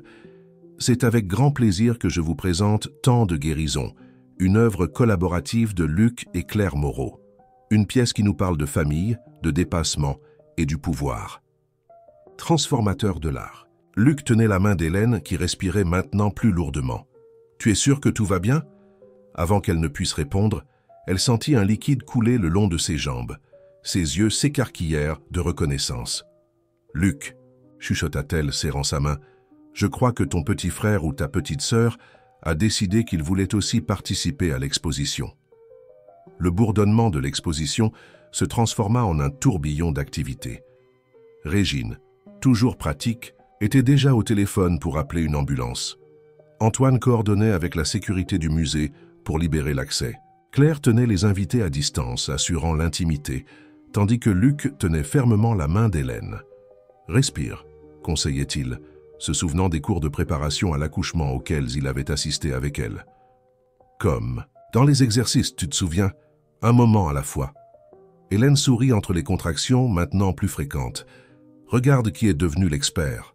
J'ai appris de la meilleure, » répondit-il, sa voix tremblant légèrement d'émotion. Le paramédical arriva rapidement, évaluant la situation. Les contractions sont très rapprochées. Nous n'aurons pas le temps d'arriver à l'hôpital. Ce bébé veut naître ici même. Au musée, s'exclama Régine, tenant toujours son mouchoir comme un talisman. Pourquoi pas, sourit Luc, tenant toujours la main d'Hélène. Quel meilleur endroit pour un nouveau chef-d'œuvre? Le conservateur, se remettant de sa surprise initiale, mit rapidement à disposition son bureau privé. En quelques minutes, l'espace fut transformé en une salle d'accouchement improvisée, avec Hélène allongée sur un canapé confortable, entourée de sa famille. « Je vous veux tous ici », haleta-t-elle entre les contractions. « Vous êtes ma famille. » Claire tenait son autre main, tandis qu'Antoine et Régine se positionnaient à proximité. Luc resta à ses côtés, sa présence forte et réconfortante. « C'est presque l'heure », annonça le paramédical. « Encore un effort. » Hélène rassembla ses dernières forces. Le son d'un cri fort et sain remplit la pièce, se répercutant dans les couloirs du musée. « C'est une fille », annonça le paramédical, plaçant le bébé sur la poitrine d'Hélène. Luc fut le premier à voir le petit visage de sa sœur. Des larmes coulaient librement sur son visage, tandis qu'il touchait doucement la petite main du bébé. « Elle est parfaite », murmura-t-il, « notre petite artiste. » Claire et Antoine s'approchèrent, leur visage rayonnant de joie. Régine sanglotait ouvertement, sans faire aucun effort pour se contenir. « Bienvenue dans la famille, petite », dit doucement. Antoine touchant la tête du bébé avec révérence. Hélène regarda chaque visage autour d'elle, puis sa fille. « Sophie », dit-elle soudainement. « Son nom est Sophie. »« Sophie », répéta Luc, testant le nom. « Cela signifie sagesse », expliqua Hélène, caressant le petit visage de sa fille. Parce qu'elle savait déjà, avant nous tous, que nous appartenions, ensemble. Claire prit son téléphone, prenant la première photo de la plus récente Moreau. « Regardez ça », dit-elle, montrant l'image. Sur la photo, la lumière qui entrait par la fenêtre créait un halo doré autour d'Hélène et Sophie, avec tous les autres réunis à proximité, leurs visages illuminés d'amour. « Un autre chef-d'œuvre pour notre collection », plaisanta Luc, mais ses yeux étaient sérieux. À l'extérieur de la pièce, les invités de l'exposition attendaient anxieusement des nouvelles. Quand Régine sortit finalement pour annoncer la naissance, une salve d'applaudissements spontanés éclata dans le musée. « Je crois que c'est la première fois qu'un bébé naît pendant une exposition d'art », commenta le conservateur ému. « En ce qui est fait, » répondit Luc, sa voix chargée de sens, « je pense qu'aujourd'hui il ne s'agit pas seulement de naissance, il s'agit de renaissance, de nous tous. » Hélène observait sa fille, qui dormait maintenant paisiblement dans ses bras. À quelques mètres de là, à travers la porte ouverte, elle pouvait voir le tableau qu'ils avaient créé ensemble. C'était comme si Sophie avait choisi ce moment, cet endroit, pour compléter l'histoire qu'il racontait. « Regarde », murmura-t-elle. « Ah, Luc, on dirait que cette petite figure dans le coin du tableau a maintenant un visage. » Luc sourit, comprenant parfaitement. C'est parce que maintenant le tableau est vraiment complet. Notre famille est complète. Une semaine après la naissance de Sophie, le manoir des Moreau respirait une nouvelle énergie. La chambre préparée dans l'aile était prête, décorée, dans des tons doux de vert et de jaune, avec un berceau ancien que Régine avait trouvé dans le grenier et restauré avec soin. L'adaptation d'Hélène et Sophie avait été naturelle, comme si cela avait toujours été leur foyer. Luc, en particulier, était devenu un grand frère dévoué, passant des heures à observer chaque petit mouvement de sa sœur. Ce matin-là en particulier, tandis que le soleil d'automne filtrait à travers les fenêtres du jardin d'hiver, Luc était concentré sur un nouveau projet. Avec son carnet de croquis appuyé sur la table adaptée de son fauteuil roulant, il faisait des esquisses délicates de Sophie endormie dans son berceau portable. « Je n'arrive pas à bien capturer », murmura-t-il frustré quand Hélène entra, avec le bébé dans les bras. « Quoi exactement ?» demanda-t-elle, s'asseyant près de lui. « Cette lumière qu'elle a, » expliqua Luc, gesticulant avec son crayon. « C'est comme si elle brillait de l'intérieur. » Claire, qui organisait des peintures sur une étagère proche, s'approcha pour voir les dessins. « Ah, mais tu l'as capté, mon chéri. Regarde ici. » Elle pointa vers l'une des esquisses. « La façon dont tu as ombré autour d'elle crée exactement cette sensation de lumière intérieure. » Hélène observa les dessins avec admiration. « Ils sont magnifiques, Luc. Sophie adorera les voir quand elle grandira. Si elle hérite du talent artistique de la famille, commenta Régine, entrant avec un plateau de thé, nous devrons agrandir l'atelier. Luc sourit, tendant les bras pour tenir sa sœur. Hélène lui pinça le bébé avec précaution, observant comment il était devenu expert pour ajuster sa position dans le fauteuil afin de l'accueillir parfaitement. « Tu sais, dit-il, regardant le petit visage endormi de Sophie. Avant, je pensais devoir prouver quelque chose à travers l'art. Maintenant, je comprends que l'art est juste une façon d'exprimer ce qui existe déjà ici, à l'intérieur. » Antoine, qui était entré silencieusement dans le jardin d'hiver, s'éclaircit la gorge pour attirer l'attention. « En parlant d'art, j'ai une surprise pour vous. » Il étala un journal sur la table. Dans la section culturelle, il y avait un article d'une page entière sur l'exposition au musée. La photo principale montrait le tableau de la famille, et à côté, une image plus petite capturait le moment où tous étaient réunis après la naissance de Sophie. L'art du recommencement. Lut Claire à haute voix. Lors d'une soirée mémorable, le musée d'art moderne a été le théâtre non seulement d'une exposition extraordinaire, mais aussi d'un événement qui symbolise parfaitement le message de l'œuvre centrale. La naissance d'une nouvelle vie, prouvant que les plus belles œuvres d'art sont celles écrites par le destin. Hélène sentit les larmes se former dans ses yeux tandis que Régine poursuivait la lecture. Le jeune artiste Luc Moreau, avec sa mère Claire, a créé plus qu'une peinture. Il a créé un testament d'amour, de dépassement et de renouveau. L'œuvre, qui dépeint différents moments de son histoire familiale, a pris un sens encore plus profond lorsque, durant l'inauguration, sa nouvelle sœur a choisi ce moment pour venir au monde. « Regardez ça !» Luc pointa vers un autre passage, riant. Le critique renommé Antoine Sylvestre a déclaré que ce pourrait être la première fois dans l'histoire de l'art qu'une œuvre se complète littéralement sous les yeux du public, avec la naissance de l'une des figures représentées sur la toile. « Et n'est-ce pas vrai ?» sourit Hélène, caressant la petite tête de Sophie. « Elle a vraiment complété le tableau. » « En fait, intervint Antoine, il y a une autre surprise. » Il sortit une enveloppe de la poche intérieure de sa veste. « Le musée veut commander une nouvelle œuvre. Une série, en fait. »« Une série ?» demanda Luc, ses yeux brillants d'intérêt. « Oui, ils veulent 3 tableaux qui racontent la suite de l'histoire. » Et il fit une pause dramatique. « Ils veulent que ce soit une œuvre collaborative de toute la famille. »« Comment ça ?» demanda Claire, intriguée.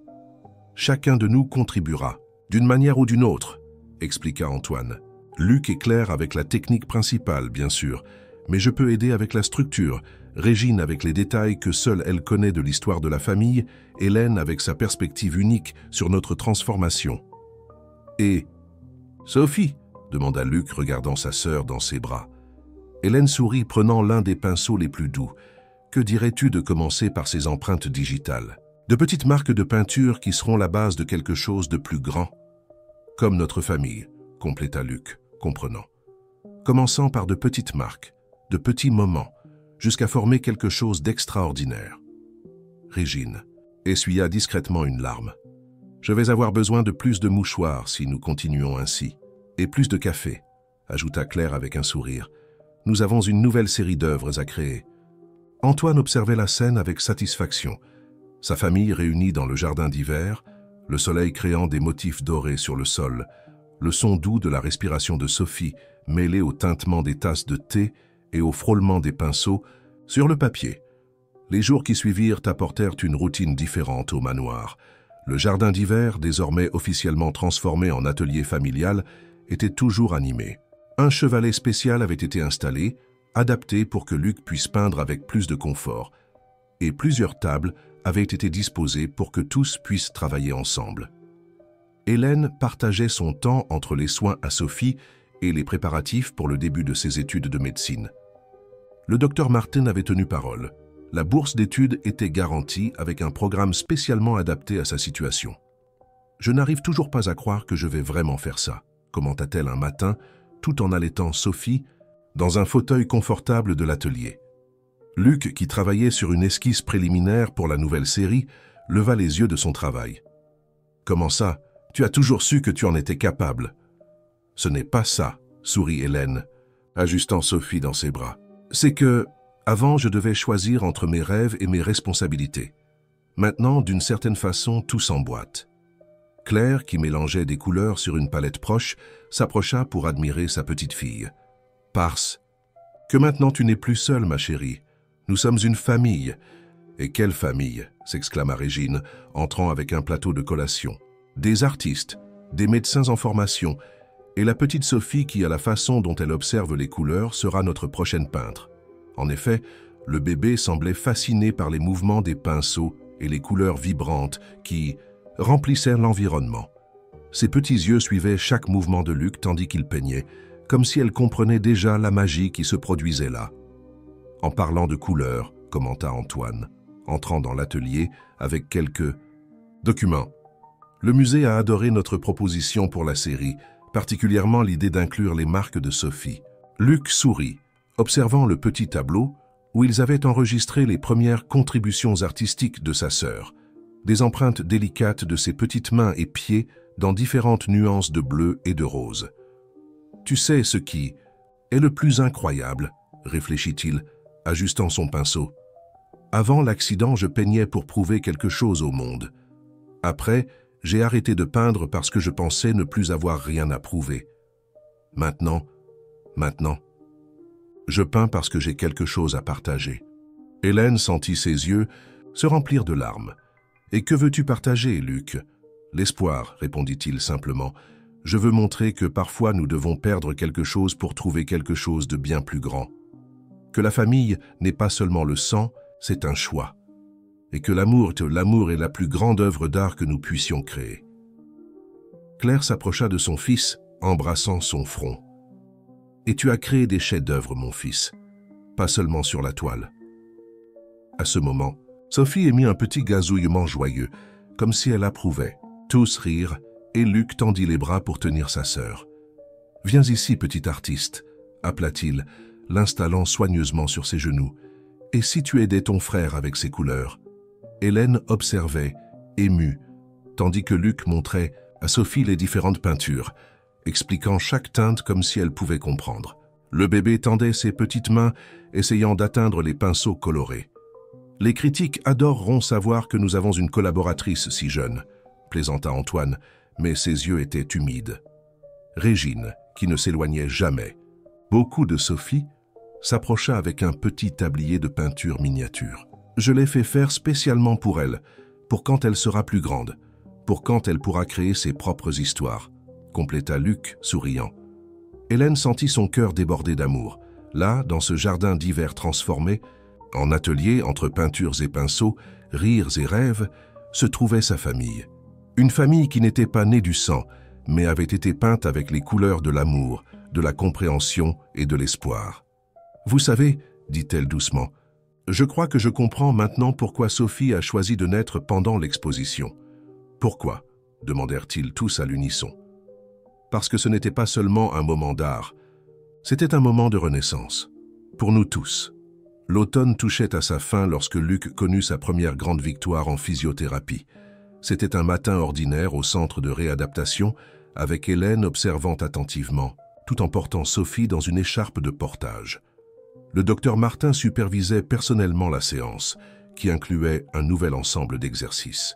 « Concentrez-vous sur la sensation », conseillait le médecin, tandis que Luc, appuyé sur les barres parallèles, essayait de transférer son poids sur ses jambes. « Ne forcez pas, laissez votre corps se souvenir. » Hélène le remarqua en premier, un mouvement subtil, presque imperceptible, dans le pied droit de Luc. Ses orteils bougèrent légèrement, comme s'ils testaient leur propre existence. « Luc, » murmura-t-elle émue, « regarde !» Le mouvement était petit mais sans équivoque.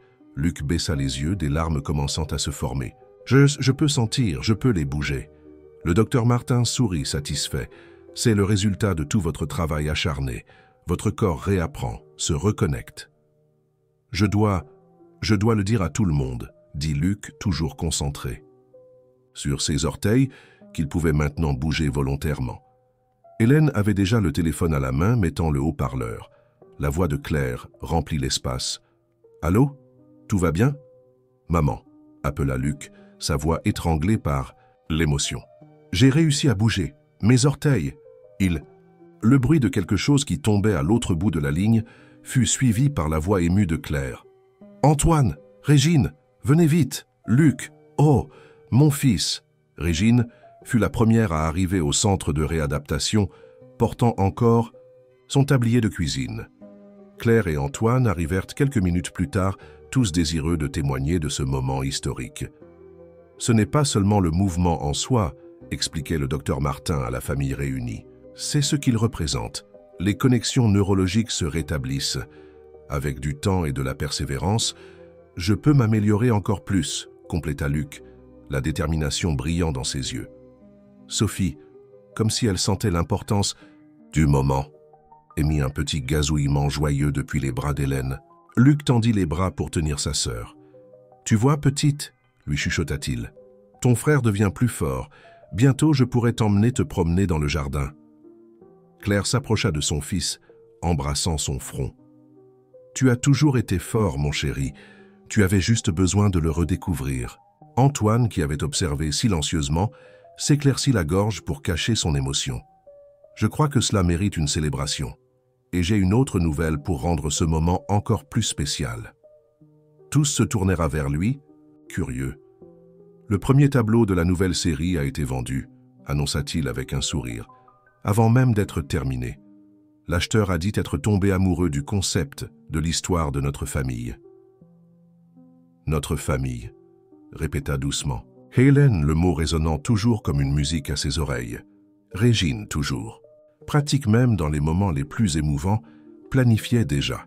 « Je vais préparer ce dîner spécial, avec tous les plats préférés de Luc. »« Et des gaufres ?» demanda Luc avec un sourire espiègle. « Comme si je pouvais oublier. » Rit Régine, essuyant une larme discrète. De retour au manoir, alors que tous se préparèrent pour le dîner de célébration, Luc demanda à aller au jardin d'hiver. Hélène l'accompagna, poussant son fauteuil, tandis que Sophie dormait tranquillement, dans l'écharpe. Devant le chevalet où le premier tableau de la nouvelle série était en cours, Luc resta silencieux un moment. La toile montrait le jardin d'hiver dans une nouvelle perspective, non plus un lieu de souvenirs douloureux, mais un espace de renaissance, avec tous les membres de la famille contribuant d'une manière ou d'une autre à la composition. « Tu ? C'est ce qui est drôle, » commenta-t-il prenant un pinceau. « Avant, je pensais avoir besoin de mes jambes pour être un artiste complet. Maintenant, je comprends que l'art ne vient pas des jambes, des bras ou des mains. Il vient d'ici. » Il pointa vers son cœur. Hélène s'assit à côté de lui, ajustant Sophie qui bougeait dans son sommeil. « Et que dit ton cœur maintenant ?» Luc trempa le pinceau dans de la peinture dorée, faisant de petits ajustements à la lumière qui entrait par les fenêtres du jardin représentée. Il dit que parfois nous devons perdre pied pour apprendre à voler, que la famille est celle qui nous soutient quand nous tombons et qui nous apprend à nous relever. Avec des mouvements précis, il commença à ajouter de petits détails à la peinture, un éclat spécial dans les yeux des personnages, une touche de lumière supplémentaire sur les mains unies, un reflet doré sur le petit visage endormi de Sophie. « Et tu sais quoi d'autre ?» continua-t-il, travaillant avec concentration. « Maintenant, je comprends pourquoi maman ne terminait jamais ses tableaux. Ce n'était pas de la peur ou du perfectionnisme. C'était parce que la vie est toujours en mouvement, toujours en changement, nous surprenant toujours avec de nouvelles couleurs. » Régine apparut à la porte du jardin d'hiver, portant encore son tablier. « Le dîner est presque prêt. Et Luc, il y a une surprise qui t'attend à table. » « Encore des surprises ?» demanda-t-il, haussant les sourcils. « Disons que... » sourit mystérieusement Régine. « Certaines personnes du musée ont appris tes progrès aujourd'hui, et ils ont une proposition très intéressante pour toi. » Le dîner de célébration se transforma en quelque chose de plus grand encore quand Régine révéla la surprise. Le musée d'art moderne organisait un programme spécial d'art-thérapie pour les jeunes en rééducation, et il voulait Luc comme l'un des instructeurs principaux. « Ils ont été impressionnés non seulement par ton art, » expliqua Régine, servant le dessert, « mais par ton histoire de dépassement. Ils pensent que tu peux inspirer d'autres jeunes qui traversent des moments difficiles. » Luc resta silencieux un moment, assimilant l'information. Hélène, qui allaitait discrètement Sophie dans un fauteuil proche, observa les émotions traverser son visage. « Je ne sais pas si... » commença-t-il hésitant. « Si tu es prêt, » compléta doucement Claire. « Mon fils, tu es plus que prêt. » Ton art n'est plus seulement le tien, c'est un phare d'espoir pour les autres. » Antoine, qui était resté pensif pendant la conversation, se manifesta enfin. « En fait, cela s'intègre parfaitement au plan de rénovation du manoir. Le nouveau studio que nous construisons pourrait accueillir certains de ces cours. Et moi, ajouta Hélène avec un sourire, je peux aider avec la partie thérapeutique.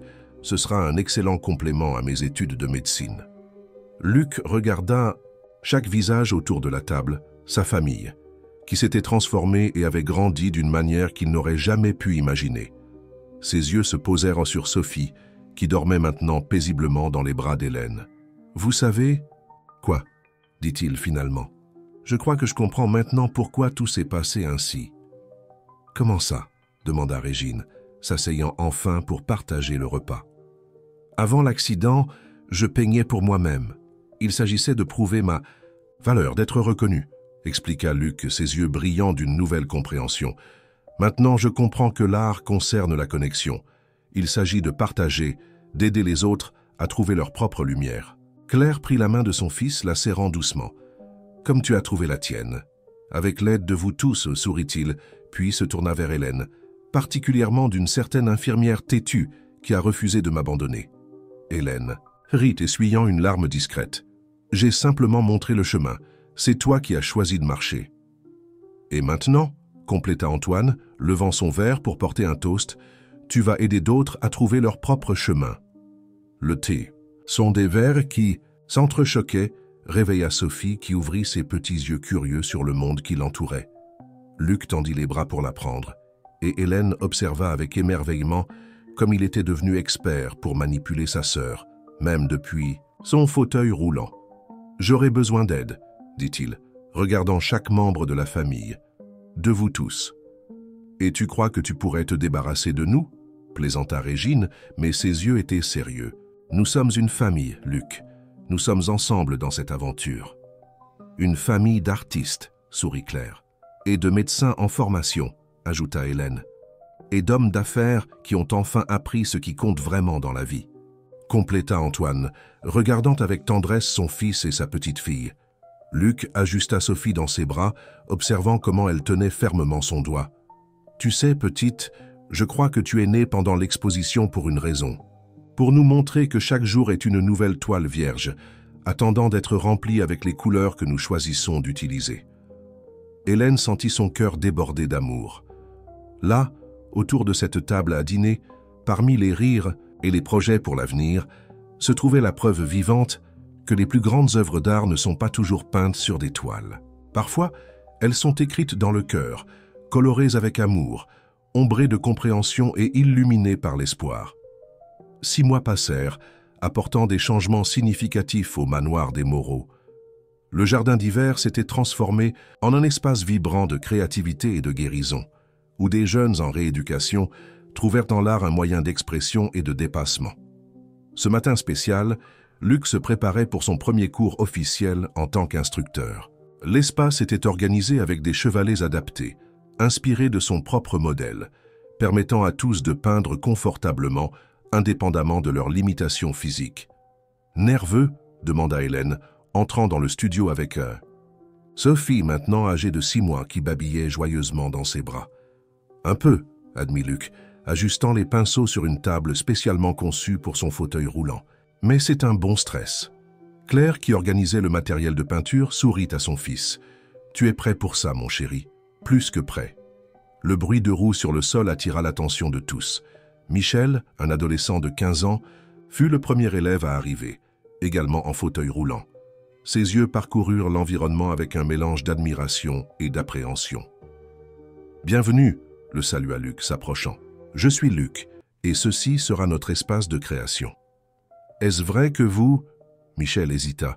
« Que vous avez recommencé à peindre après votre accident ?»« C'est vrai, » confirma Luc, prenant Sophie qui tendait ses petits bras vers lui. « Et j'ai découvert que parfois nous devons perdre quelque chose pour trouver quelque chose de bien plus grand. » Peu à peu, d'autres jeunes arrivèrent, chacun avec son histoire, sa lutte, son espérance. Hélène observait avec fierté tandis que Luc les accueillait, partageant non seulement des techniques de peinture, mais aussi son propre parcours de dépassement. « Avant de commencer, annonça Luc quand tous furent installés, Je veux vous montrer quelque chose. » Avec habileté, il manœuvra son fauteuil jusqu'à un tableau couvert. « Voici la dernière pièce de la série que ma famille et moi avons créée ensemble. » En retirant le tissu, il révéla une œuvre impressionnante. Le tableau montrait le jardin d'hiver tel qu'il était maintenant, plein de vie, de couleurs et de mouvements. Chaque membre de la famille était représenté. Claire enseignant des techniques de peinture, Antoine organisant de nouveaux chevalets, Régine prenant soin de tous avec son affection caractéristique, Hélène étudiant ses livres de médecine, qu'avec Sophie jouant à ses pieds. Mais le plus important, poursuivit Luc, ce sont ces espaces vides ici. Il pointa vers des zones de la toile encore non remplies. Parce que cette histoire ne concerne pas seulement ma famille. Elle nous concerne tous, elle parle de comment l'art peut nous aider à redécouvrir qui nous sommes. Michel leva timidement la main. Et nous allons aider à la compléter ? Exactement, sourit Luc, parce que chacun de vous a sa propre couleur à ajouter à cette histoire. Hélène sentit des larmes dans ses yeux, en voyant l'éclat d'espoir qui apparut sur les visages des jeunes. Claire s'approcha discrètement de son fils, embrassant son front avec fierté. « Tu es devenu un professeur incroyable, » murmura-t-elle. « J'ai appris des meilleurs, » répondit-il, regardant significativement Hélène. Le premier cours se déroula comme une célébration des possibilités. Chaque jeune trouva sa propre façon de s'exprimer, certains avec des coups de pinceau audacieux, d'autres avec des traits délicats. Luc se déplaçait parmi eux, offrant des conseils techniques mêlés de ses paroles d'encouragement. Régine, qui ne résista pas à participer au moment, servait du chocolat chaud et ses fameuses gaufres, transformant le cours en une véritable rencontre familiale. « Tu sais ce qui est le plus incroyable ?» commenta doucement Antoine à Hélène, observant la scène. « Il y a 1 an, cet endroit était silencieux, enfermé dans des souvenirs douloureux. Maintenant, il est plein de vie, » compléta Hélène, observant Sophie qui rampait joyeusement entre les chevalets, arrachant des sourires à tous. À la fin du cours, alors que les jeunes commençaient à partir, Michel resta en arrière. Les sizes, larmes aux yeux, il s'approcha de Luc. « Avant de venir ici, dit-il avec hésitation, je pensais que ma vie était finie, qu'il n'y avait plus de possibilités pour moi. Mais maintenant... » Luc posa une main sur l'épaule du garçon. « Maintenant, tu comprends que parfois nous avons juste besoin d'une nouvelle perspective, d'une nouvelle toile vierge. Et d'une famille pour nous soutenir, » ajouta Michel, regardant autour de l'atelier où tous se déplaçaient encore, rangeant ça le matériel.